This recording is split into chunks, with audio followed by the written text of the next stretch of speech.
Hello everyone, welcome to learner Sarathi. तो आज है 18 अक्टूबर और आज से यूपी पीसीएल एआरओ और असिस्टेंट अकाउंटेंट के लिए एप्लीकेशन फॉर्म फिल होना स्टार्ट हो गए हैं। अगर आप फॉर्म भरना चाहते हैं इन दोनों वैकेंसी के लिए तो आप जल्दी से फॉर्म फिल कर दीजिए, बिकॉज टाइम बहुत कम है। आपको 27 और 28 अक्टूबर तक ही टाइम मिलेगा फॉर्म फिल करने का। और अगर आपने कैंप असिस्टेंट का फॉर्म फिल करना है और नहीं किया है तो उसका फॉर्म भी आप फिल कर सकते हैं, अभी टाइम है। ठीक है, तो आपको टाइमली अपना फॉर्म फिल करना है, उसके बाद आप तैयारी करिए आराम से। ठीक है, अगर आप फॉर्म फिल नहीं करेंगे तो तैयारी कैसे करेंगे। ठीक है, तो आपको टाइमली फॉर्म फिल करना है, 10 दिन के अंदर आपको सब कुछ सबमिट कर देना है वहाँ पे। अब देखो, यहाँ पे बात करेंगे आपकी पार्ट 1 कंप्यूटर नॉलेज के बारे में, और ये आपकी है 10th थ्योरी क्लास। इससे पहले की सभी थ्योरी क्लास के लिए आप जा सकते हैं प्लेलिस्ट के अंदर, वहाँ पे आपको सारी क्लास मिल जाएंगी, आप सारी क्लास आराम से देख सकते हैं।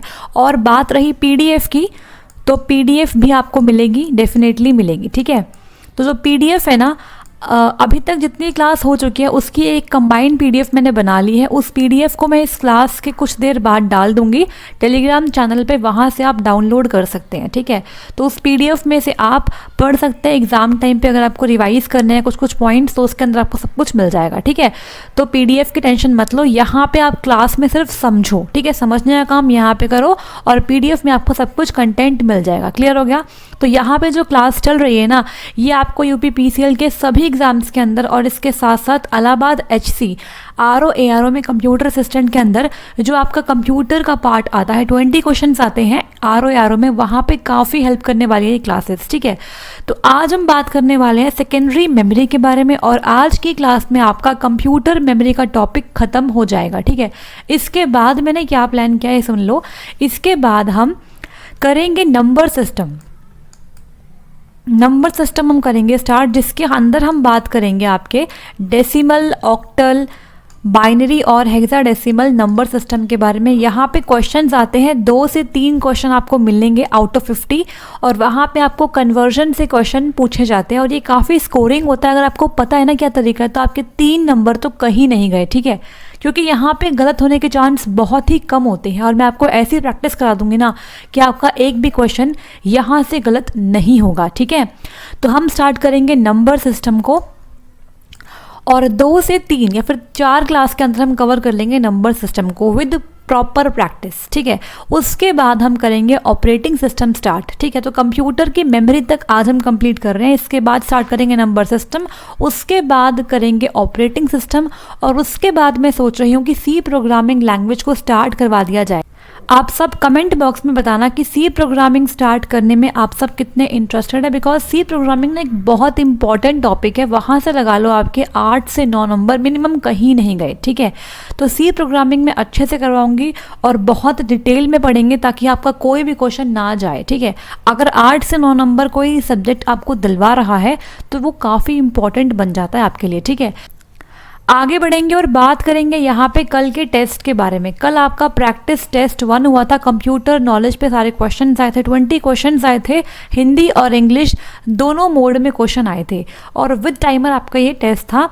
मैंने टेस्ट 30 मिनट्स के लिए अलॉट किया था, लेकिन कुछ बच्चों को लिंक खोलने में दिक्कत हुई, इसीलिए मैंने टाइम आधा घंटा और इंक्रीज़ कर दिया था। लेकिन आगे से ऐसा नहीं होगा, सिर्फ और सिर्फ आपको लिमिटेड टाइम मिलेगा क्वेश्चंस करने के लिए, बिकॉज एग्जाम में आपको विद इन टाइम सारे क्वेश्चंस करके आने हैं। ठीक है, तो कल के टेस्ट का रिजल्ट रिलीज़ कर दिया गया है, आप सबकी ईमेल आईडीज़ पर आपके मार्क्स आ गए होंगे, और अगर आपने कोई क्वेश्चन रॉन्ग किया था तो वो रॉन्ग क्यों था और राइट आंसर कौन सा होगा, वहाँ पे सब कुछ एक्सप्लेन किया गया है। ठीक है, तो बात करेंगे रिजल्ट के बारे में। रिजल्ट से पहले एक बात ये सुन लो, अगर आपने संडे का टेस्ट मिस कर दिया है तो आपको कुछ नहीं करना है, नेक्स्ट संडे का वेट करना है। नेक्स्ट संडे फिर से टेस्ट होगा जिसके अंदर हम फिर से क्वेश्चंस लेके आएंगे, और इस बार नंबर ऑफ क्वेश्चंस इंक्रीज करने वाली हूँ मैं। ठीक है, तो यहाँ पे बात करेंगे रिजल्ट के बारे में। जो कल टेस्ट हुआ था उसका रिजल्ट यहाँ पे है, और ये रिजल्ट आपको आपकी ईमेल आईडीज़ पर भेज दिया गया है। तो सबसे ज़्यादा स्कोर करने वाले स्टूडेंट है Nitin Gaur, he got 18 marks out of 20। ठीक है, तो बहुत ही अच्छा स्कोर है। उसके बाद Abhishek Yadav 16 marks, Isha Goyal 14, Vidya Agarwal 14, Simran Kaur, Akhil Pandey, Anu Kaushik 13 marks, Riya Garg 12 marks, Vikas Kumar Gupta 11 marks, Divyansh Tripathi 10 marks, Gaurav Chauhan 10 marks, Neha Verma 9 marks and Karan Kumar 8 marks. ठीक है, तो यहाँ पे आप अपने मार्क्स देख पा रहे हैं। अब ये बात जान लो कि ये मार्क्स आपके नेगेटिव होने के बाद के नहीं है, ये पहले के मार्क्स है। ठीक है, तो इसमें अगर नेगेटिव मार्किंग हम करते हैं, सोचो कितने नंबर आपके कट सकते हैं। ठीक है, हालांकि टेस्ट के अंदर सारे क्वेश्चंस मैंडेटरी थे, इसलिए आपने सारे अटेम्प्ट किए, लेकिन एग्जाम में ऐसा नहीं होता ना। एग्जाम में आपको वही क्वेश्चंस करने होते हैं जो आपको आते हैं। तो अगली बार से मैं क्या करूँगी, सारे क्वेश्चंस मैंडेटरी नहीं करूँगी, आप सिर्फ वही क्वेश्चंस करना जिसमें आप पूरे श्योर हो। ठीक है, तो यहाँ पे इस तरीके से रिजल्ट है। तो नितिन गौर, कंग्रेचुलेशंस, आपके बहुत अच्छे नंबर आए हैं। इस तरीके से तैयारी करते जाओ और आपके डेफिनेटली अच्छे नंबर आएंगे एग्जाम में भी। और बाकी सभी स्टूडेंट्स भी तैयारी अच्छी करो। आपको जो लग रहा है कि इस पार्ट में मुझे दिक्कत आ रही है, ये वाले क्वेश्चंस मेरे से नहीं होते हैं, ये टॉपिक समझ में नहीं आ रहा है, तो आप उसे अच्छे से पढ़ लीजिए। ठीक है, तो बढ़ेंगे आगे और बात करेंगे यहाँ पे प्रीवियस क्लास के क्वेश्चंस के बारे में। आपको हर क्लास के एंड में कुछ क्वेश्चंस मिलते हैं जो उसी क्लास पर बेस्ड होते हैं, तो इनके आंसर्स यहाँ पे हम बताने वाले हैं। और इन सभी क्वेश्चंस के आंसर आपको कमेंट बॉक्स में करने होते हैं, और इनके आंसर्स हैप्पी लर्निंग ने दिए थे कमेंट सेक्शन के अंदर। तो वेरी गुड हैप्पी लर्निंग, आप सब भी क्वेश्चंस के आंसर कमेंट बॉक्स में कर सकते हैं, ताकि इससे आपको कंसेप्ट और अच्छे से रिवाइज हो सके। ठीक है, तो क्वेश्चन नंबर 1 था, EPROM contents can be erased by exposing it to. EPROM एक टाइप ऑफ रोम होती है, इसकी फुल फॉर्म क्या होती है, erasable programmable read only memory. इसके कंटेंट को रिमूव करने के लिए आप इसे किस में एक्सपोज करते हैं, किस रेज के साथ एक्सपोज करते हैं। तो यहाँ पे है ultra violet rays, infrared rays, burst of microwaves, intense heat radiation. तो यहाँ पे इसका आंसर है option number A, ultra violet rays, जिन्हें हम यूवी रेज भी कहते हैं। ठीक है, इन्हें आप यूवी रेज कहते हो शॉर्ट फॉर्म में। तो अगर आपने प्रीवियस क्लास नहीं देखी जहाँ पे हमने डिस्कस किया था EPROM को, तो उसका लिंक गिवन है ऊपर आई बटन में, वहाँ से देख सकते हो। Next is question number 2, the process of entering data into a ROM is called.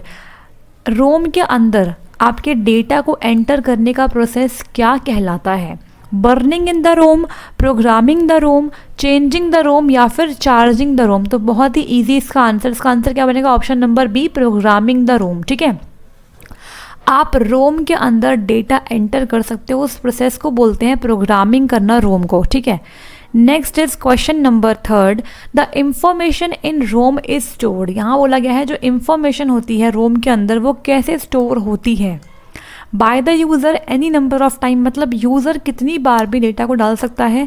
Bye the manufacturer during fabrication of the device, मतलब मैन्युफैक्चरर जब बनाता है रोम को तब उसके अंदर डालता है information.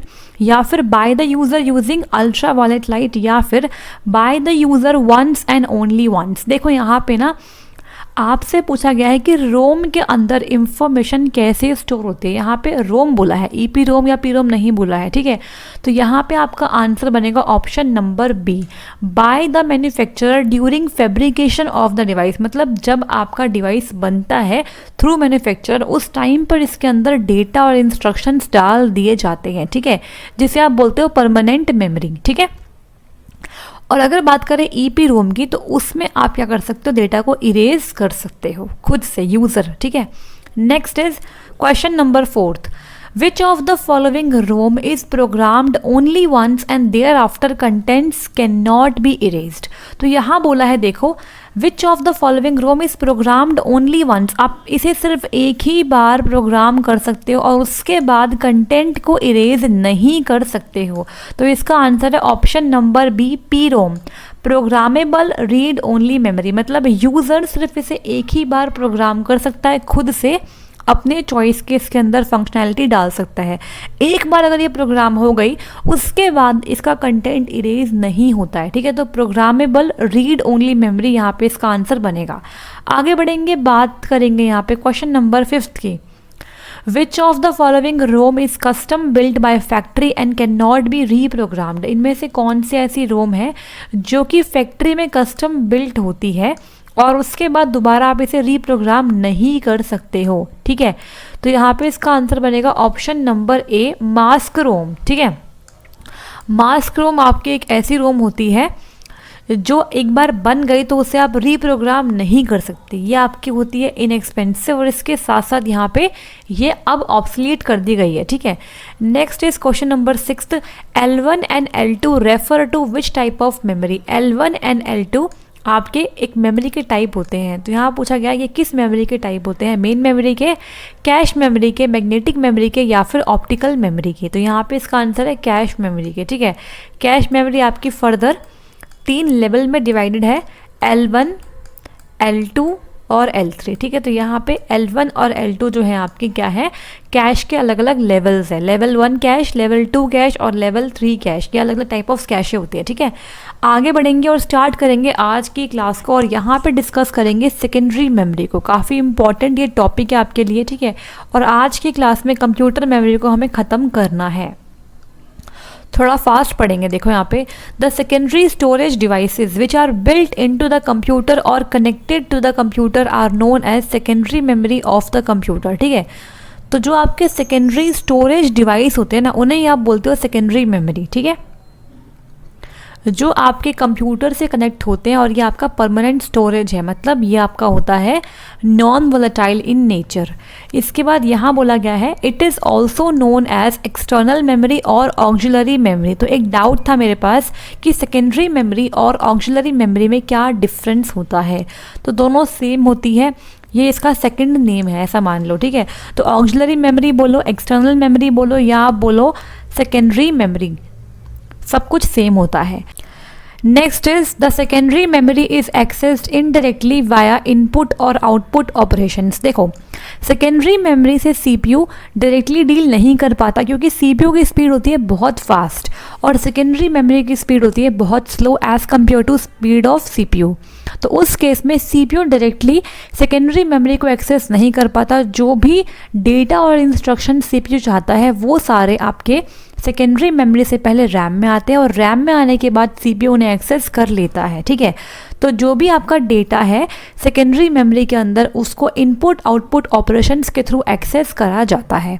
It is non volatile, so permanently stores the data even when the computer is turned of. मतलब क्या है इसका, नॉन वोलेटाइल का मतलब ये होता है कि जो भी आपका डेटा इसके अंदर है, अगर आपका कंप्यूटर टर्न ऑफ हो गया, फिर लाइट चली गई, सपोज पावर ऑफ हो गया, उस केस में भी आपका डेटा परमानेंटली इसके अंदर स्टोर रहेगा, वो डिलीट नहीं होगा। या तो आप उसे खुद डिलीट कर दो या फिर आप उसे ओवरराइट कर दो, इसी केस में आपका डेटा डिलीट हो सकता है। अदरवाइज पावर ऑफ के केस में डेटा बिल्कुल भी डिलीट नहीं होता आपकी हार्ड डिस्क में से, या फिर आप बोलो सेकेंडरी मेमोरी में से, ठीक है। तो यहाँ पे नॉन वोलेटाइल का मतलब यही होता है कि आपका डेटा परमानेंटली स्टोर रहेगा, पावर ऑफ होने पर भी डेटा डिलीट नहीं होता है, ठीक है। नेक्स्ट आगे बढ़ेंगे, बात करेंगे the CPU can not access the secondary memory. यहाँ पे लिखा भी हुआ है कि सीपीयू आपके सेकेंडरी मेमोरी को डायरेक्टली एक्सेस नहीं कर सकता। Firstly the secondary memory data is transfer to primary memory, जिसे आप बोलते हो रैम, और उसके बाद सीपीयू उसे एक्सेस कर लेता है, ठीक है। तो ये काफ़ी इंपॉर्टेंट पॉइंट है, बहुत बार पूछा गया है कि सीपीयू सेकेंडरी मेमोरी से डेटा कैसे एक्सेस करता है, तो उस केस में आपकी रैम उसमें हेल्प करती है, ठीक है। Some of the secondary memory और storage devices are described in the next slide. तो अब हम पढ़ने वाले हैं different type of secondary memory या फिर आप बोलो स्टोरेज डिवाइसेस, ठीक है। तो यहाँ से हम पढ़ेंगे, सबसे पहले बात करेंगे यहाँ पे हार्ड डिस्क के बारे में, बहुत इंपॉर्टेंट है, यहाँ से हर बार क्वेश्चंस मिलते हैं आपको देखने को, और इसे आप ध्यान से पढ़ना, ठीक है।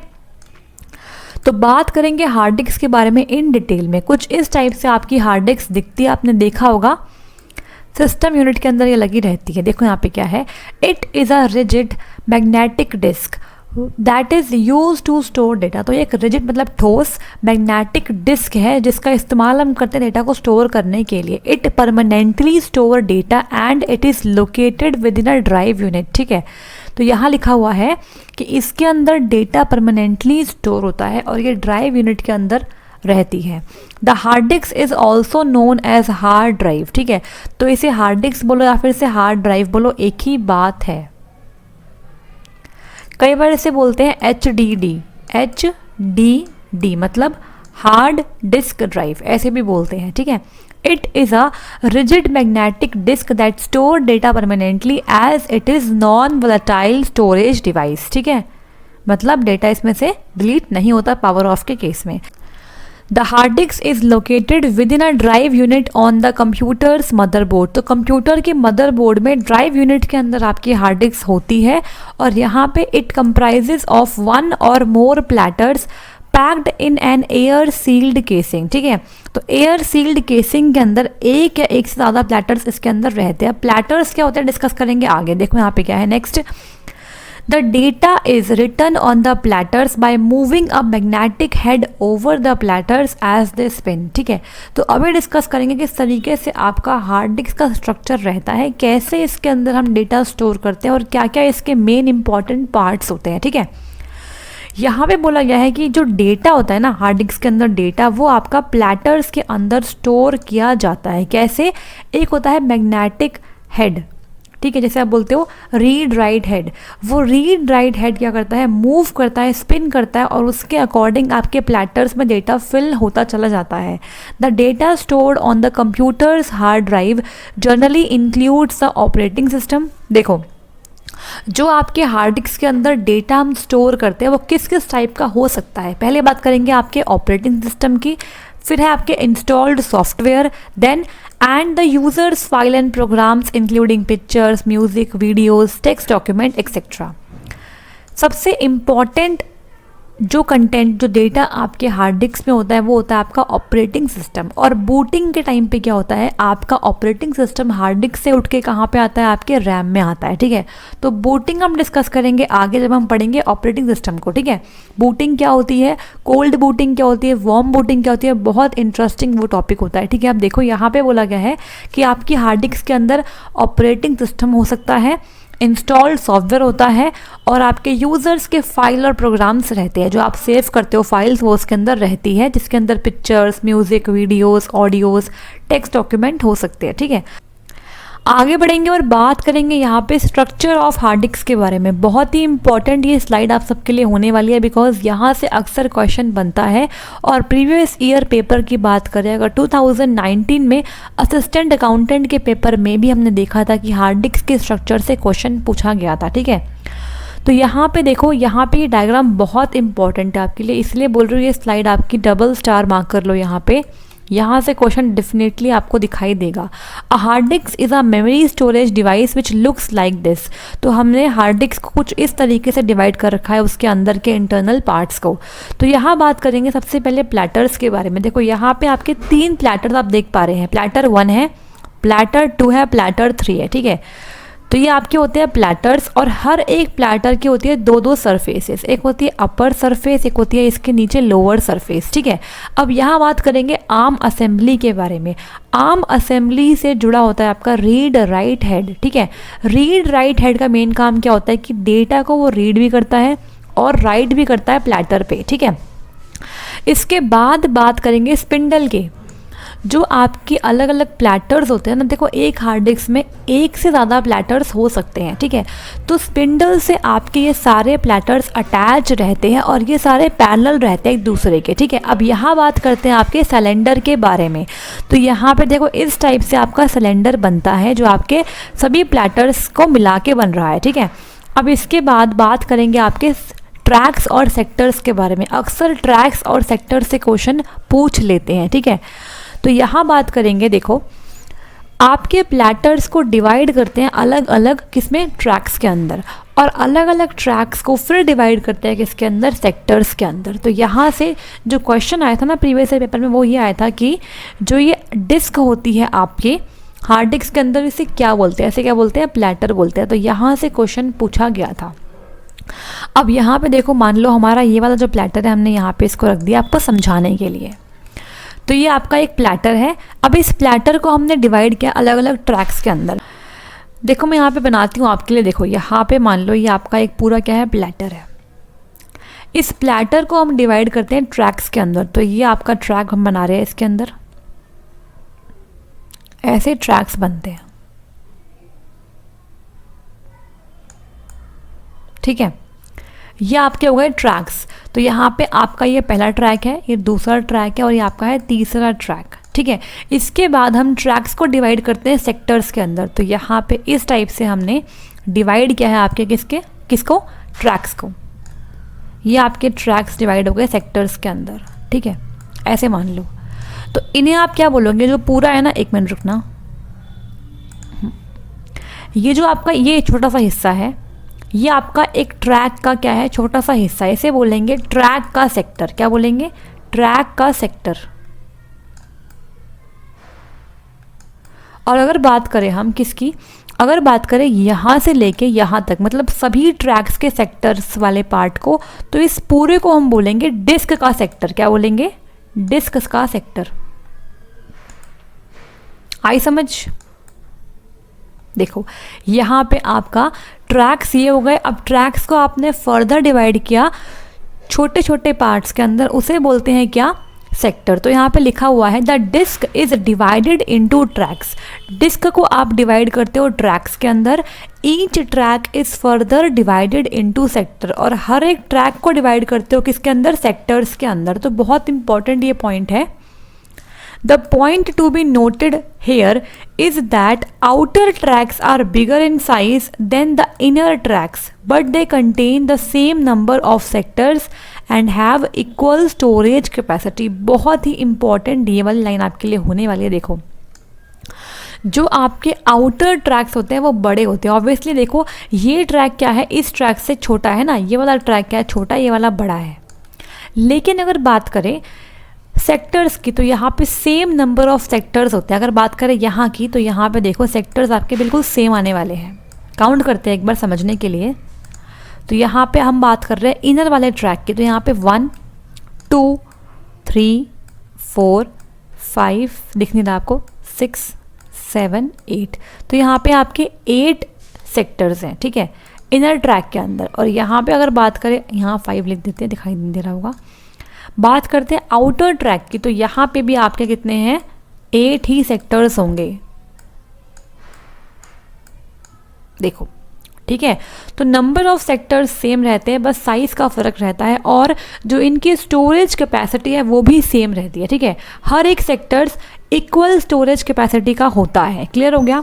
आगे बढ़ेंगे और बात करेंगे यहाँ पे, this is because the storage density is high in sectors of the inner tracks whereas the bits are sparsely arranged in the sectors of the outer tracks. अब देखो यहाँ पे एक इंपॉर्टेंट पॉइंट गिवन है आपके लिए, वो ये है कि अगर हम बात करें इनर ट्रैक्स की, तो अंदर वाले ट्रैक्स के जो सेक्टर होते हैं ना, उसके अंदर जो डेटा होता है ना, उसकी डेंसिटी काफ़ी हाई होती है, मतलब वो पास पास होता है डेटा, ठीक है। अंदर वाले ट्रैक्स के सेक्टर के अंदर डेटा क्या होता है, पास पास होता है। लेकिन अगर बात करें बाहर वाले ट्रैक्स के सेक्टर के बारे में, तो आउटर ट्रैक्स के सेक्टर जो होते हैं उसके अंदर डेटा स्पार्सली अरेंज होता है, मतलब दूर दूर रहता है, ठीक है। इसीलिए अंदर वाले ट्रैक्स की डेंसिटी क्या होती है, हाई रहती है। याद रखना ये बात कि इनर ट्रैक्स की डेंसिटी क्या होती है, हाई होती है, ठीक है। इनर ट्रैक्स की डेंसिटी क्या होती है आपकी, हाई होती है। ये पॉइंट याद कर लो भाई, इंपॉर्टेंट है। Next is some space of every sector is used for formatting, ठीक है। हर सेक्टर का कुछ स्पेस क्या होता है, फॉर्मेटिंग के लिए रिजर्व रहता है। So the actual capacity of sector is less than the given capacity, मतलब जो एक्चुअल कैपेसिटी होती है ना, वो क्या होती है, गिवन जो आपकी कैपेसिटी होती है उससे कम ही रहती है, क्योंकि कुछ एरिया क्या होता है आपका फॉर्मेटिंग के लिए रिजर्व रहता है। इसके बाद आगे बढ़ेंगे और यहाँ पे बात करेंगे कुछ और पॉइंट्स के बारे में। देखो यहाँ पे read write RW head moves over the rotating hard disc. अब बात करेंगे आपके रीड राइट हेड के बारे में, किस तरीके से डेटा इसके अंदर रीड और राइट करा जाता है। तो यहाँ इससे पहले मुझे एक इम्पॉर्टेंट पॉइंट लिखवाना है, वो ये है, यहाँ लिख देते हैं। देखो यहाँ बात करेंगे आपके प्लैटर्स की। प्लैटर्स के बाद आपके आते हैं क्या, ट्रैक्स, और ट्रैक्स के अंदर आते हैं आपके सेक्टर्स, और सेक्टर्स के अंदर आपका होता है डेटा, ठीक है। तो ये आपकी पूरी क्या होती है, हायरार्की चलती है इस टाइप से हार्ड डिस्क के अंदर, ठीक है। अब देखो यहाँ पे read write RW head moves over the rotating hard disk. It is the read write head that performs all the read and write operations on the disk. Hence position of the read write head is a major concern. अब देखो अगर आपने कभी hard disk को देखा है ना बाहर निकाल के, तो उसके अंदर ना एक आवाज़ सी आती है, क्योंकि वो क्या करती है अंदर मूव करती है, उसके अंदर जो डिस्क होती है ना वो रोटेट करती रहती है। तो जैसे जैसे वो रोटेट करती है वैसे वैसे आपका रीड राइट हेड भी उसके साथ रोटेट होता है और रीड और राइट ऑपरेशंस परफॉर्म करता रहता है। टू परफॉर्म अ रीड और write operation on the memory location we need to place the read write head over that position. ठीक है, जिस भी मेमोरी के लोकेशन पे आपको डेटा रीड करना है या फिर राइट करना है, वहाँ पे आपको पहले रीड राइट हेड को पहुँचाना होता है और उसके बाद ही आप रीड या राइट ऑपरेशन कर सकते हो। अब सब important terms must be noted here. अब यहाँ पे ना कुछ इम्पॉर्टेंट टर्म्स है जहाँ से क्वेश्चन एक्सपेक्टेड है, तो इसे मिस मत करना, यहाँ से क्वेश्चन डेफिनेटली आपसे पूछ सकते हैं। तो यहाँ बात करेंगे सबसे पहले सीक टाइम के बारे में। तो 1 मिनट कलर चेंज करते हैं।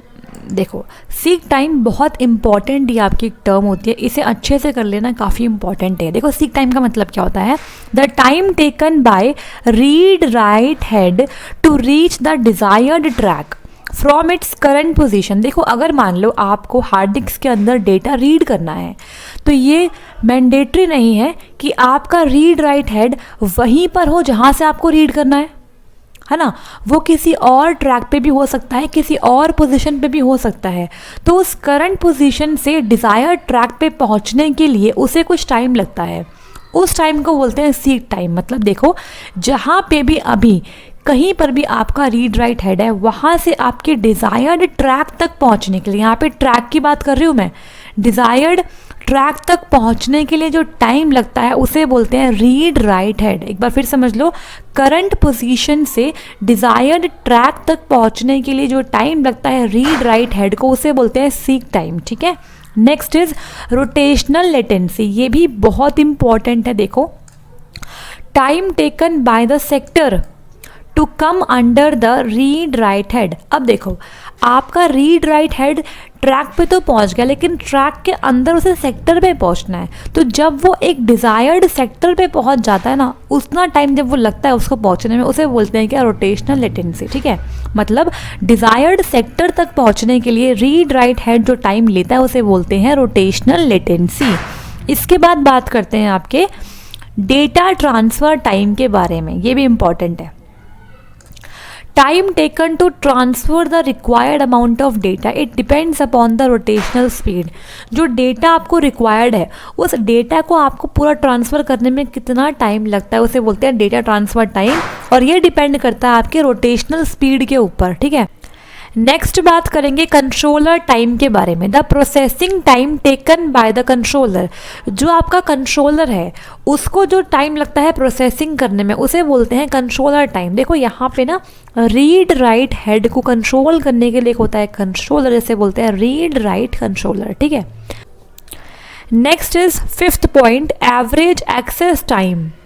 तो एवरेज एक्सेस टाइम कैसे बनता है, सीक टाइम को ऐड कर दो, सीक टाइम को ऐड कर दो एवरेज रोटेशनल लेटेंसी से, प्लस डेटा ट्रांसफर टाइम को ऐड कर दो, और इसके अंदर ऐड कर दो कंट्रोलर टाइम को। सबको ऐड करके क्या आता है आपका एवरेज एक्सेस टाइम। ठीक है, तो टोटल कितना टाइम लगा उसे एक्सेस करने में, वो आप यहाँ से निकाल सकते हो। एक नोट पॉइंट यहाँ पे ये है, एवरेज रोटेशनल लेटेंसी जो होती है वो होती है आपकी almost half of the rotational latency. तो ये इंपॉर्टेंट पॉइंट है, नोट कर लो।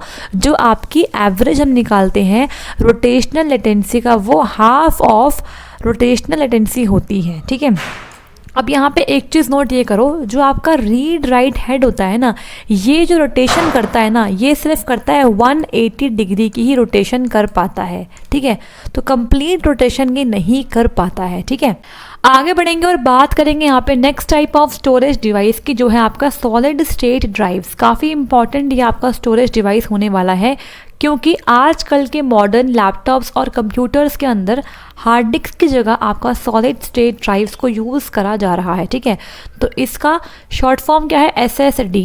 इसकी फुल फॉर्म काफ़ी इंपॉर्टेंट है, अक्सर एग्जाम में पूछ ली जाती है। तो SSD का मतलब क्या होता है, solid state drive. It is also a non volatile storage, ठीक है। तो ये भी नॉन वोलेटाइल स्टोरेज मीडियम होता है, मतलब इसके अंदर भी पावर ऑफ होने पर डेटा डिलीट नहीं होता है। That is use to hold and access data, इसका इस्तेमाल हम करते हैं डेटा को होल्ड करने के लिए और इसे एक्सेस करने के लिए। Unlike a hard drive, it does not have moving components, hard drive की तरह इसके अंदर कोई मूविंग कंपोनेंट्स नहीं होते, इसके अंदर रीड राइट हेड नहीं है जो मूव करता रहता है बार बार, ठीक है। So it offers many advantages over HDD, तो हार्ड डिस्क ड्राइव से ज़्यादा इसके अंदर एडवांटेज रहती है। क्या क्या एडवांटेज है देख लेते हैं। फास्टर एक्सेस टाइम, जल्दी एक्सेस करता है डेटा को। नॉइसलेस ऑपरेशन, अब क्योंकि इसके अंदर रोटेशन नहीं हो रहा तो इसके अंदर आवाज़ नहीं आती, नॉइस बिल्कुल नहीं होता है। Less power consumption, hard disk के कंपेयर में ये कम पावर लेता है, एंड मैनी मोर, ठीक है। Next is, as the cost of SSD has come down, it has become an ideal replacement for a standard hard drive in desktop and laptop computers। देखो अभी के time पे सिर्फ कुछ ही कंप्यूटर्स के अंदर आपको SSD मिलती है, लेकिन आने वाले टाइम में जब इसका कॉस्ट और रिड्यूस कर दिया जाएगा तब ये परमानेंटली क्या कर देगी, आपकी हार्ड डिस्क को रिप्लेस कर देगी, ठीक है, बिकॉज इसके फीचर उससे ज़्यादा है इसलिए। It is also suitable for notebooks and tablets that does not require lot of storage, ठीक है। तो नोटबुक्स और टैबलेट्स के लिए भी ये काफ़ी हेल्पफुल है, क्योंकि जिसके अंदर कम स्टोरेज की रिक्वायरमेंट रहती है वहाँ पे भी आप यूज़ कर सकते हो SSD को। तो कुछ इस टाइप की आपकी SSD दिखती है। आगे बढ़ेंगे और बात करेंगे यहाँ पे next type of storage device जो है आपका पेन ड्राइव। आप सब यूज़ करते हो पेन ड्राइव्स का, तो बात करते हैं यहाँ पे पेन ड्राइव के बारे में। Pen drive is a compact secondary storage device. ये कॉम्पैक्ट का मतलब क्या है कि ये बहुत ही छोटा सा आपका क्या है, सेकेंडरी स्टोरेज डिवाइस होता है। It is also known as USB flash drives, thumb drive और जंप ड्राइव। इसके डिफरेंट नेम्स होते हैं, इसको याद कर लो, यहाँ से क्वेश्चन आ सकता है। जंप ड्राइव क्या होता है, थंब ड्राइव क्या होता है और USB फ्लैश ड्राइव, ये सारे आपके पेन ड्राइव के ही अलग अलग नाम होते हैं। It connects to a computer via a USB port, ठीक है। तो इसे आप USB पोर्ट से कनेक्ट करते हो अपने कंप्यूटर के साथ। It is commonly use to store and transfer data between the computer. मेन काम क्या होता है आपके पेन ड्राइव का, ये आपके अलग अलग कंप्यूटर्स के बीच में डेटा को ट्रांसफ़र और स्टोर करती है, ठीक है। तो यहाँ पे इसका मेन फंक्शन होता है।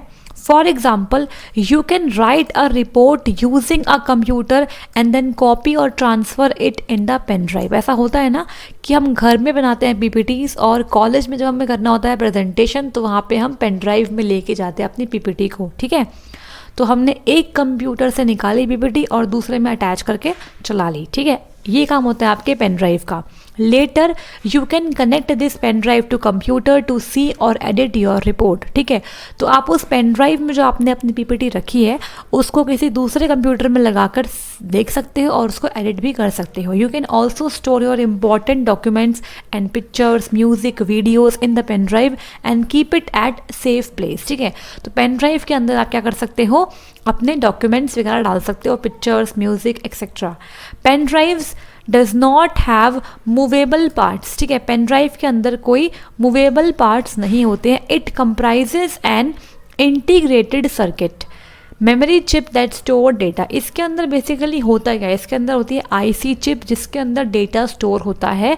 This chip is housed inside a plastic और एल्यूमिनियम केसिंग। तो आपने देखा होगा कि पेन ड्राइव कुछ आपकी होती है प्लास्टिक की, जैसे देखो यहाँ पे ये आपका प्लास्टिक का केस है सैंडिक्स का, लेकिन कुछ आपकी होती है एल्यूमिनियम केस के अंदर, जैसे कि मान लो HP की अक्सर जो होती है आपकी पेन ड्राइव वो आपकी एल्यूमिनियम केसिंग के अंदर दिखती है, ठीक है। The data storage capacity of the pen drive generally ranges from 2 GB to 128 GB। जो आपकी पेन ड्राइव होती है तो उसकी स्टोरेज कैपेसिटी जो होती है वो आपकी 2 GB से लेकर 128 GB तक रहती है, ठीक है। आई समझ? तो यहाँ तक हमने पेन ड्राइव के सारे इंपॉर्टेंट पॉइंट डिस्कस कर लिए जो आपसे एग्जाम में पूछे जा सकते हैं। सबसे पहले आपसे ये पूछेंगे पेन ड्राइव किस टाइप का डिवाइस है, तो ये आपका है सेकेंडरी स्टोरेज या फिर आप बोल सकते हो ऑक्सिलरी स्टोरेज डिवाइस है और ये 2 GB से 128 GB की रेंज में रहता है। USB पोर्ट का इस्तेमाल करके आप इसे कंप्यूटर से कनेक्ट करते हो। इसे USB flash drive, thumb drive और जंप ड्राइव भी कहते हैं, ठीक है। तो ये सारे क्वेश्चंस आपसे पूछ सकते हैं। इसके अंदर डेटा स्टोर करने के लिए इस्तेमाल करते हैं आईसी मेमोरी चिप का, ठीक है। आगे बढ़ेंगे और बात करेंगे यहाँ पे एसडी कार्ड का। एसडी कार्ड आपने सबने देखा होगा, ठीक है। आप इसे फ़ोन में लगाते हो एक्सटर्नल मेमोरी के तौर पे। देखो यहाँ पे SD card stands for secure digital card. इसकी फुल फॉर्म बहुत इंपॉर्टेंट है, इसे याद कर लेना, ठीक है। It is most often used in portable and mobile devices such as smartphone and digital cameras, ठीक है। तो कैमरास के अंदर एंड स्मार्टफोन्स के अंदर हम यूज़ करते हैं एसडी कार्ड का। You can remove it from your device and see the things stored in it using a computer with a card reader, ठीक है। तो यहाँ पे आप इस्तेमाल कर सकते हो किसका, कार्ड रीडर का, अपने एसडी कार्ड के डेटा को रीड करने के लिए, ठीक है, और देखने के लिए। There are many memory chips inside the SD card that store the data. It does not have any moving parts, ठीक है। तो इसके अंदर भी कोई मूविंग पार्ट नहीं होता है। इसके अंदर बहुत सारी मेमोरी चिप होती है जो आपके डेटा को स्टोर करती है। SD cards are not created equal, so they may differ from each other in terms of speed, physical sizes, capacity, ठीक है। तो अलग अलग टाइप के आपके एसडी कार्ड आते हैं, जैसे कि उनकी स्पीड डिफरेंट हो सकती है, उनका साइज़ अलग हो सकता है और उनकी कैपेसिटी भी अलग अलग हो सकती है। जैसे कि एग्जांपल की बात करें तो यहाँ पे आपके होते हैं स्टैंडर्ड एसडी कार्ड भी होते हैं, मिनी एसडी कार्ड भी होते हैं एंड माइक्रो एसडी कार्ड होते हैं। और यहाँ पे आपका है सैंडिस्क अल्ट्रा, आपका 128 GB का यहाँ पे एसडी कार्ड लगा हुआ है, ये माइक्रो है, ठीक है, यहाँ लिखा है ना माइक्रो, तो ये माइक्रो एसडी कार्ड है, ठीक है। इस तरीके से आपका एसडी कार्ड होता है। तो यहाँ पे हमने डिस्कस कर लिए एसडी कार्ड से रिगार्डिंग इंपॉर्टेंट पॉइंट्स।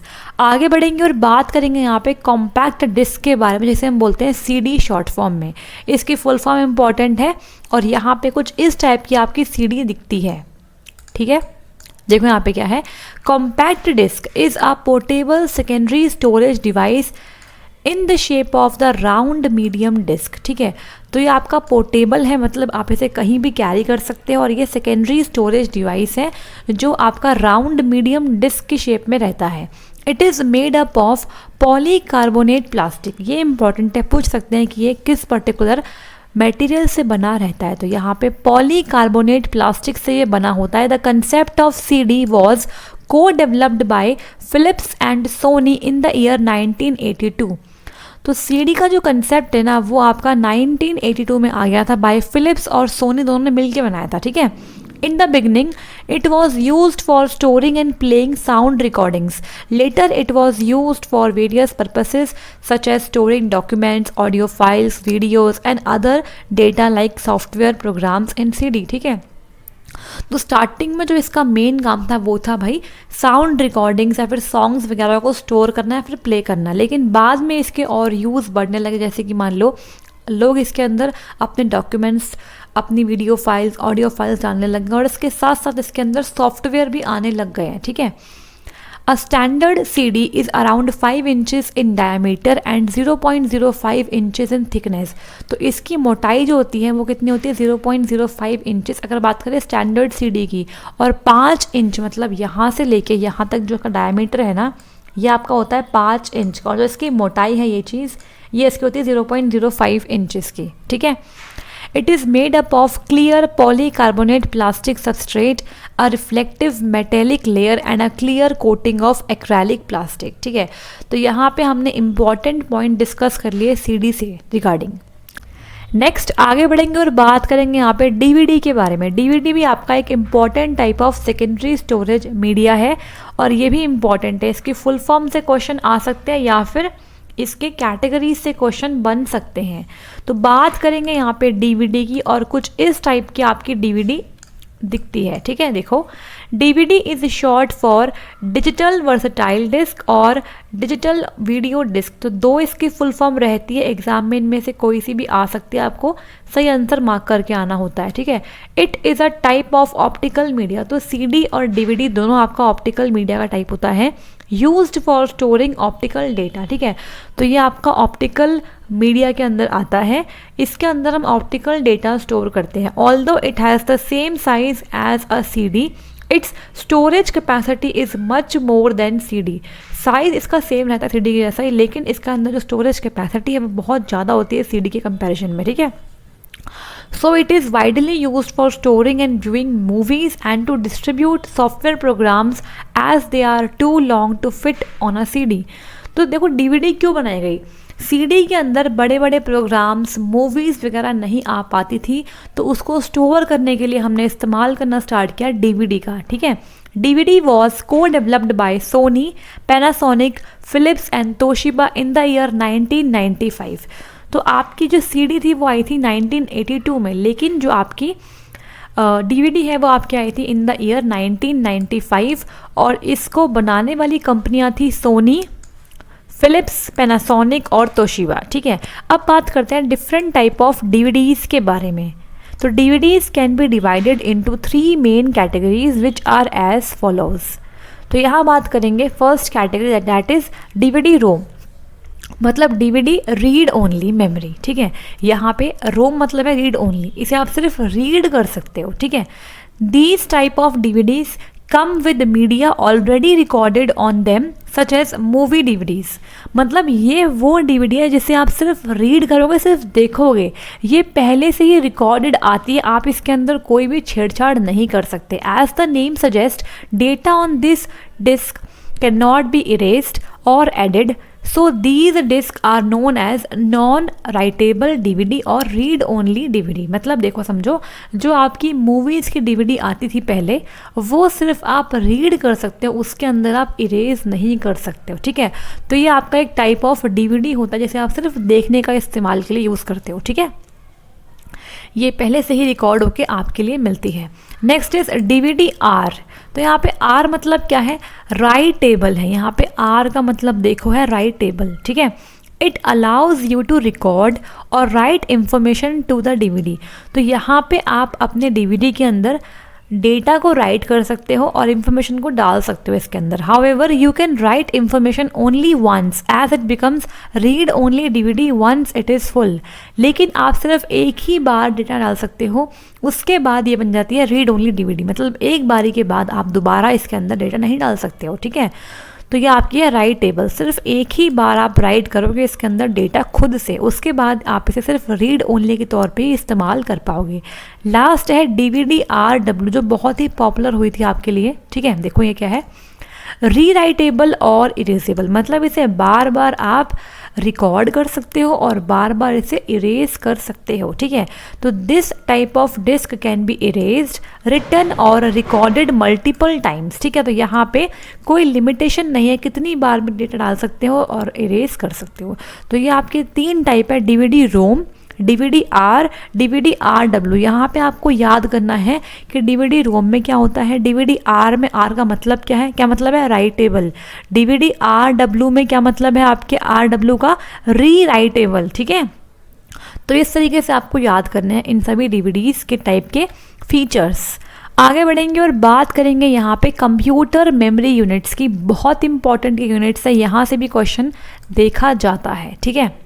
देखो यहाँ पे, memory unit is the amount of data that can be stored in the storage unit. अभी तक हमने बात करी आपकी हार्ड डिस्क की, SSD की, ठीक है, आपकी पेन ड्राइव्स की, DVDs की। अब यहाँ बात करेंगे मेमोरी यूनिट, मतलब कितना अमाउंट ऑफ डेटा आपने स्टोर किया है अपने स्टोरेज यूनिट के अंदर, उसे बोलते हैं memory unit.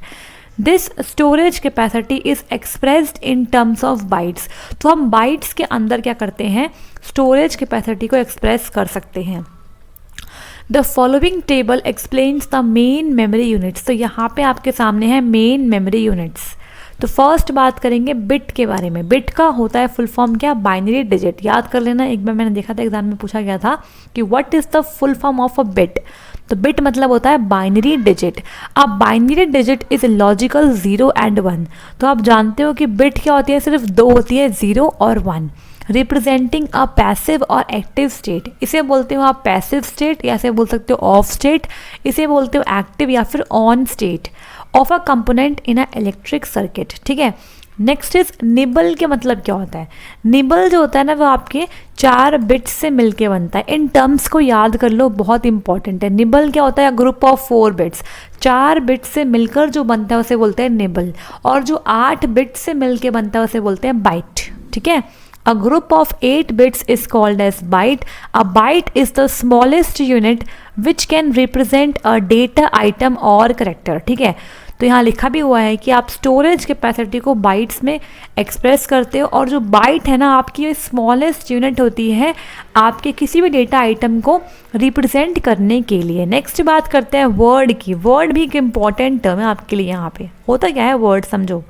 A computer word, like a byte, is a group of fixed number of bits processed as a unit which varies from computer to computer but is fixed for each computer। ये बहुत important line है, याद कर लो अच्छे से। देखो computer word का मतलब क्या होता है, जैसे आपका बाइट है ये आपका 8 बिट्स का होता है, ऐसे जो आपका वर्ड है ना ये कुछ फिक्स्ड नंबर ऑफ बिट्स के ग्रुप से मिलके बनता है। अब उसके अंदर 16 बिट्स भी हो सकती है, 32 बिट्स भी हो सकती है और 64 बिट्स एक्सेट्रा हो सकते हैं। ठीक है, तो मतलब एक फिक्स नंबर ऑफ बिट्स के ग्रुप को आप बोलते हो वर्ड। ठीक है, तो ये डिपेंड करता है कंप्यूटर टू कंप्यूटर। अलग अलग कंप्यूटर में अलग अलग वर्ड साइज हो सकता है, लेकिन एक कंप्यूटर में सिर्फ एक ही वर्ड साइज होगा। याद कर लो, यहाँ से क्वेश्चन आया था previous year paper assistant accountant में, ये क्वेश्चन आया हुआ है, इसलिए यहाँ पे जोर दे रही हूँ। वर्ड बहुत इंपॉर्टेंट है, यहाँ पे आपको क्वेश्चन मिलने वाला है। ठीक है, देखो एग्ज़ाम ना अब क्या होता है, ऐसे क्वेश्चन नहीं आते कि what is this ABCD options आ गए आपको टिक करना है। अब क्या आते हैं आपके सामने ट्रू फॉल्स वाले क्वेश्चन आते हैं, आपको स्टेटमेंट मिलती है, आपको बताना है इनमें से कौन सी स्टेटमेंट ट्रू है कौन सी फॉल्स है। तो अगर आपको कंसेप्ट ही नहीं पता होगा तो आप कैसे ट्रू और फॉल्स बताएंगे, तो उस केस में नेगेटिव मार्किंग होने के चांसेस बहुत ज़्यादा होते हैं। तो नेक्स्ट टेस्ट के अंदर मैं स्टेटमेंट वाले क्वेश्चन डेफिनेटली डालूंगी आपके लिए, ताकि आपको आइडिया मिले किस तरीके से ऐसे क्वेश्चन टैकल करते हैं। ठीक है, तो जिन बच्चों ने टेस्ट नहीं दिया संडे का, वो अब नेक्स्ट संडे का वेट करो और नेक्स्ट संडे आप टेस्ट देना आराम से और अपने मार्क्स चेक करना कितने नंबर आप ला पा रहे हैं। ठीक है, तो यहाँ हम बात कर रहे थे आपके कंप्यूटर वर्ड की। तो कंप्यूटर वर्ड अगर आपसे कोई पूछता तो आप क्या बताएंगे कि देखो अगर आप फिक्स्ड नंबर ऑफ बिट्स के ग्रुप को बोलोगे उसे बोलते हैं वर्ड। ये डिपेंड करता है, अलग अलग कंप्यूटर में अलग अलग वर्ड साइज़ हो सकते हैं, लेकिन एक कंप्यूटर में सिर्फ एक ही कंप्यूटर वर्ड का साइज़ चलेगा। अब यहाँ पे कुछ लिखा है, पढ़ लो। देखो the length of the computer word is called word size और वर्ड लेंथ। बहुत इंपॉर्टेंट लाइन है। जो आपके कंप्यूटर के वर्ड की लेंथ होती है उसे आप बोल सकते हो वर्ड साइज या फिर वर्ड लेंथ भी कह सकते हो। It may be as small as 8 bits और may be as long as 96 bits. ठीक है, तो 8 बिट्स से लेके 96 बिट्स के ग्रुप को आप कंप्यूटर वर्ड कह सकते हो। यहाँ पे लिखते हैं 8 बिट्स से लेके 96 बिट्स के ग्रुप को आप कंप्यूटर वर्ड कह सकते हो। ठीक है, वर्ड की हम बात कर रहे हैं यहाँ पे। ठीक है, a computer stores the information in the form of the computer word. Most important point highlight कर रही हूँ। देखो जो आपका कंप्यूटर होता है ना वो इंफॉर्मेशन को स्टोर करता है कंप्यूटर वर्ड्स के फॉर्म में। मतलब हर एक कंप्यूटर का एक होता है वर्ड साइज़, वो आपके इंफॉर्मेशन को जब स्टोर करता है ना तो वो उस वर्ड के साइज़ तक ही स्टोर कर पाता है। ठीक है, तो मतलब एक वर्ड के अंदर कुछ specific number of bits he store हो पाते हैं। ठीक है, तो आगे बढ़ते हैं यहाँ पे और बात करेंगे यहाँ पे हम यूनिट्स ऑफ मेमोरी मैनेजमेंट के बारे में और डेटा स्टोरेज मेजरमेंट इन कंप्यूटर। तो यहाँ पे बात करेंगे कौन कौन सी मेजरमेंट यूनिट्स हम यूज़ करते हैं कंप्यूटर के अंदर। ये बहुत इंपॉर्टेंट है, यहाँ से डेफिनेटली आपको 1 से 2 क्वेश्चन मिलना ही मिलना है एग्जाम में। ठीक है, देखो 1 बिट आपकी होती है या तो 0 या फिर 1। 1 बाइट आपकी बनती है 8 बिट्स को मिला के। 1 निबल जो होता है उसे आप बोलते हो 4 बिट्स का कॉम्बिनेशन, या फिर आप बोल सकते हो हाफ बाइट। कैसे हाफ बाइट? देखो 8 बिट्स का आप बोलते हो 1 बाइट। 8 बिट्स से आपका बनता है 1 बाइट। ठीक है, तो अगर हम बोल रहे हैं 4 बिट्स से क्या बन रहा है आपका निबल बन रहा है। 4 बिट्स से क्या बन रहा है? निबल बन रहा है। तो 4 बिट्स क्या है? हाफ ही तो है ना 8 बिट्स का, और 8 बिट्स क्या है? 1 बाइट है। तो मतलब 4 बिट्स को आप आधा बाइट भी तो कह सकते हो ना। ठीक है, 4 बिट्स को आप आधा बाइट भी कह सकते हो, इसलिए यहाँ पे लिखा हुआ है कि 1 निबल का मतलब क्या होता है, 4 बिट्स या फिर आधा बाइट। कई बार एग्जाम में पूछ लेता है कि 1 nibble is equal to how many bytes, तो आंसर क्या आएगा, हाफ बाइट। याद कर लेना, ये मत सोचना कि 1 निबल में तो 4 बिट्स होती है और बाइट तो 8 बिट्स से बनती है, तो ये कैसे आपस में रिलेटेड है। तो कैसे है बता दिया आपको कि 1 निबल के अंदर आपकी आधी बाइट मतलब 4 बिट्स ही रहती हैं और 1 बाइट आपकी 8 बिट्स से मिलके बनती है। क्लियर हो गया। अगर किसी भी पॉइंट पे कोई भी डाउट आपके मन में अभी तक, तो आप कमेंट बॉक्स में कमेंट करें, वहाँ पे मैं सभी डाउट्स क्लियर कर देती हूँ, ठीक है। Next is 1024 bytes is equal to 1 KB, मतलब 1 KB के अंदर होते हैं 1024 बाइट्स। यहाँ से क्वेश्चन पूछा जाता है, ठीक है। देखो KB का मतलब यहाँ पे है किलो बाइट्स, क्या मतलब है, किलो बाइट्स, ठीक है। तो 1 KB के अंदर होते हैं 1024 बाइट्स, 1 MB के अंदर होते हैं 1024 KBs, ये सारे 1024 में ही होते हैं, ठीक है। तो 1 MB का मतलब यहाँ पे है मेगाबाइट, मेगाबाइट्स। नेक्स्ट है 1 GB के अंदर होते हैं आपके 1024 MBs होते हैं, तो 1 GB का मतलब यहाँ पे है गीगाबाइट्स, ठीक है, गीगाबाइट्स। अब यहाँ से क्वेश्चन कैसे आते हैं बताती हूँ, अभी रुकना। 1 TB के अंदर होते हैं कितने, 1024 GB होते हैं, ठीक है। तो 1024 तो फिक्स होते हैं, तो 1 TB के अंदर होते हैं 1024 GB होते हैं। TB का मतलब यहाँ पे है टेराबाइट्स, ठीक है। आप देख रहे हो सभी आपके बाइट्स के अंदर यूनिट्स होती हैं बस, ठीक है, kilo bytes, megabytes, gigabytes, terabytes. फिर है 1 PB के अंदर होते हैं 1024 TBs, इसका मतलब है पेटाबाइट्स। क्या मतलब है इसका, पेटाबाइट्स, ठीक है। नेक्स्ट इज EB के अंदर कितने होते हैं, 1 EB के अंदर होते हैं आपके 1024 PBs, तो ये आपका है exabyte.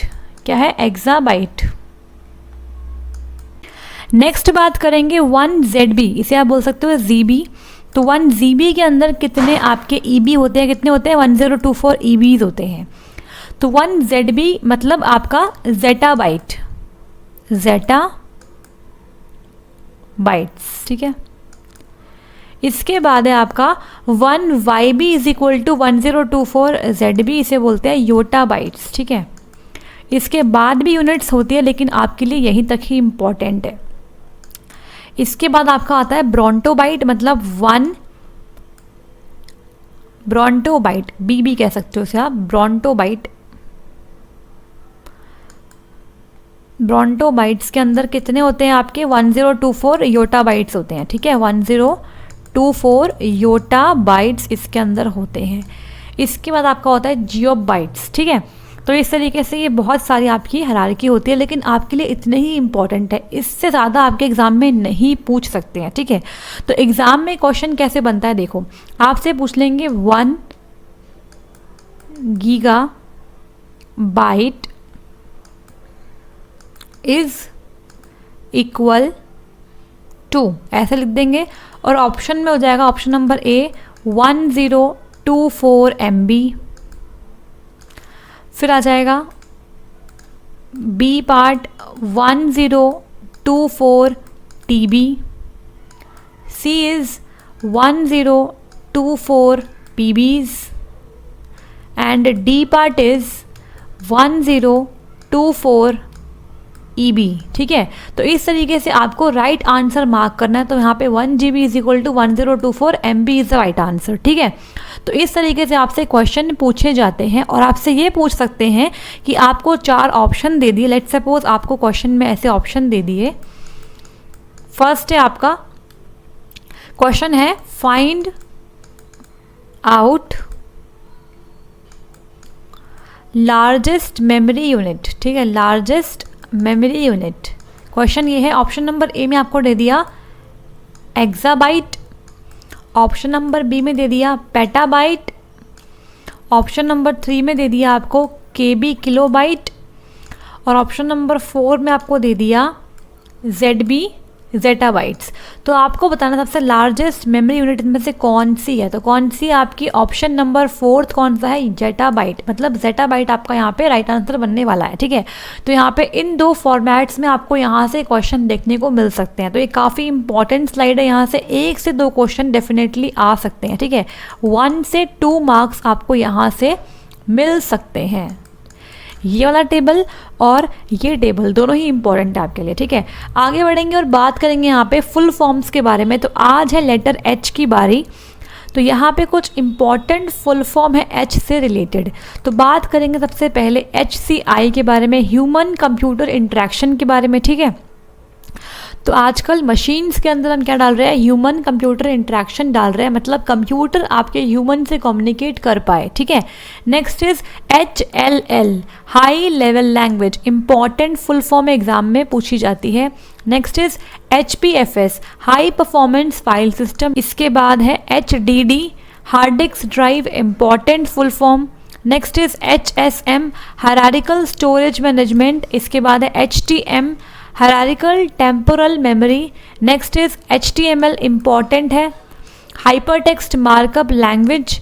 And last is HTTP, hypertext transfer protocol, जिसका पोर्ट नंबर क्या होता है, पोर्ट नंबर होता है 80 HTTP का। ठीक है, तो यहाँ पे हमने इंपॉर्टेंट फुल फॉर्म डिस्कस कर ली एच से रिलेटेड, जहाँ मैंने स्टार लगाया है वो आपके लिए मोस्ट इंपॉर्टेंट है। ठीक है, आगे बढ़ेंगे और यहाँ पे होता है आपका काम शुरू। यहाँ पे कुछ क्वेश्चन है जिनके आंसर आपको देने हैं कमेंट बॉक्स के अंदर। फर्स्ट क्वेश्चन है, hard disk drive are considered dash storage, flash, non volatile, temporary या फिर नॉन परमानेंट। बहुत आसान सा क्वेश्चन है, आप सभी इन क्वेश्चंस के आंसर करेंगे कमेंट बॉक्स के अंदर। ठीक है, तो मुझे मैक्सिमम बच्चों के आंसर चाहिए कमेंट बॉक्स में, जिससे कि आपको याद करने में और आसानी हो जाए। ठीक है, नेक्स्ट क्वेश्चन है, CD-ROM स्टैंड्स फॉर। तो यहाँ पे CD-ROM की फुल फॉर्म क्या होगी, कॉम्पैक्ट। नेक्स्ट बात करते हैं, CD-ROM स्टैंड्स फॉर, CD-ROM की फुल फॉर्म क्या होगी, compactable read only memory, compact data read only memory, compactable disc read only memory या फिर compact disc read only memory. ठीक है, next is question number 3, the boot sector files, boot sector की जो file होती है वो किस मेमोरी के अंदर स्टोर करी जाती है, रैम में, रोम में, कैश में या फिर रजिस्टर के अंदर। Next is question number 4, which among the following is the fastest memory component in a computer. ठीक है, तो इनमें से फास्टेस्ट मेमोरी कंपोनेंट कौन सा है, हार्ड डिस्क है, रजिस्टर्स है, कैश मेमोरी है या फिर रैम है। ठीक है, इसके बाद next is 5th question, what is the main purpose of secondary storage device. Secondary storage device का मेन काम क्या होता है, to increase the speed of computer, to install operating system, to networking या फिर टू स्टोर डेटा। अगला है question number 6, hard disk is divided into tracks. Hard disk को डिवाइड करते हैं ट्रैक्स के अंदर, और ट्रैक्स को फर्दर किस में सब डिवाइड करते हैं, क्लस्टर्स के अंदर, सेक्टर्स में, वेक्टर्स में या फिर हेड्स में। इंपॉर्टेंट क्वेश्चन है, स्टार मार्क कर लो भाई, ऐसा क्वेश्चन आ सकता है। ठीक है, next is cassette tape is a example of.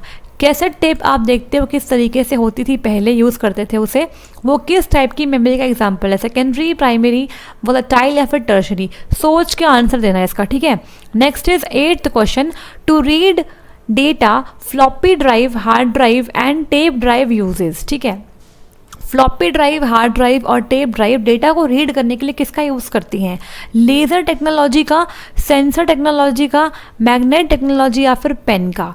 हमारा एक टॉपिक रह गया जैसे हम बोलते हैं क्या, फ्लॉपी ड्राइव, जहाँ से लास्ट टाइम क्वेश्चन आया था। तो नंबर सिस्टम के बाद जो क्लास होगी उसमें हम डिस्कस करेंगे फ्लॉपी ड्राइव को, और कुछ इंपॉर्टेंट जो पॉइंट्स रह गए हैं उन्हें हम डिस्कस करेंगे उस क्लास के अंदर। ठीक है, उसके बाद स्टार्ट करेंगे ऑपरेटिंग सिस्टम को। ठीक है, एंड देन बात करेंगे सी प्रोग्रामिंग की। तो अगर आप इंटरेस्टेड है सी प्रोग्रामिंग पढ़ने के लिए तो आप कमेंट बॉक्स में कमेंट ज़रूर से करना। ठीक है, तो नेक्स्ट यहाँ पे हो गया स्लाइड ख़त्म। यहाँ मैं 2 क्वेश्चन और ऐड कर रही हूँ, क्वेश्चन नंबर 9 और क्वेश्चन नंबर 10। इनके आंसर भी आपको कमेंट में देने हैं। ठीक है, 9th यहाँ पे और 10th यहाँ पे। 9th क्वेश्चन आपका है 1024 petabytes is equal two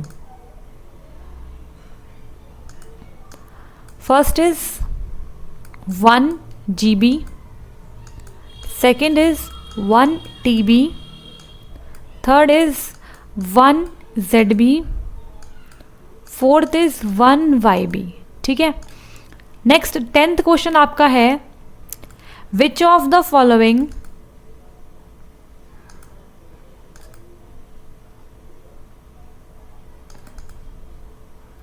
is correct, इनमें से कौन सा करेक्ट है। ठीक है, first is 1 GB is equal to 1024 TB, second है 1 nibble is equal to 2 bytes, third है 1024 YB is equal to 1 PB, और फोर्थ है यहाँ पे